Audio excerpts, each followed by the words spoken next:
4 месяца в одном подъезде не могут сделать ремонт. Жители многоквартирного дома на улице Рабкоров в Уфе возмущены работой подрядчика. По их мнению, вместо качественной отделки строители просто испохабили стены. В этой ситуации разбирался наш корреспондент Руслан Батыргариев. Подрядчик обязан производить работы квалифицированным персоналом. А здесь работают люди, которых набрали с улицы, говорит Валентина Галанова. Старшая по дому номер 2/3 на Рабкоров недовольна действиями подрядчика. По словам женщины, строители вместо того, чтобы привести подъезд в надлежащий вид, испортили стены. Качество работ абсолютно отвратительное. Выравнивание не сделано толком. Испохаблены все стены.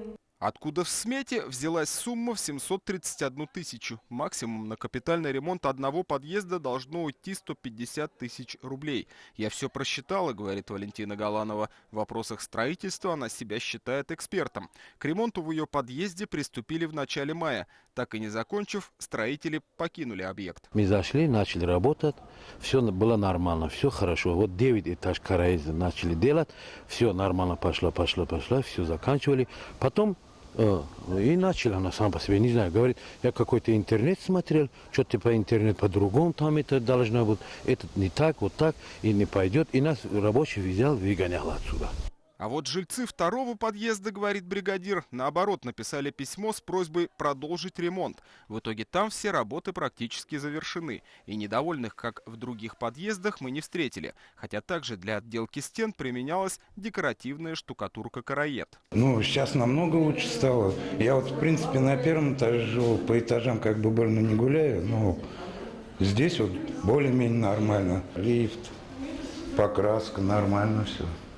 Пол. По крайней мере, уже приятнее намного ходить по полу. Оштукатуренные караедом стены, плитка на полу, покрашенные потолки. Что еще нужно старшей по дому, недоумевает представитель подрядчика. Женщина продолжает настаивать. Такой ремонт ей не нужен. Решить этот вопрос мирно точно не получится. Жители не настроены на это, поэтому без вмешательства надзорных органов, а возможно и судебных, здесь не обойтись. Руслан Батыргариев, Тимур Каюмов и Родион Матвеев. Новости Уфа.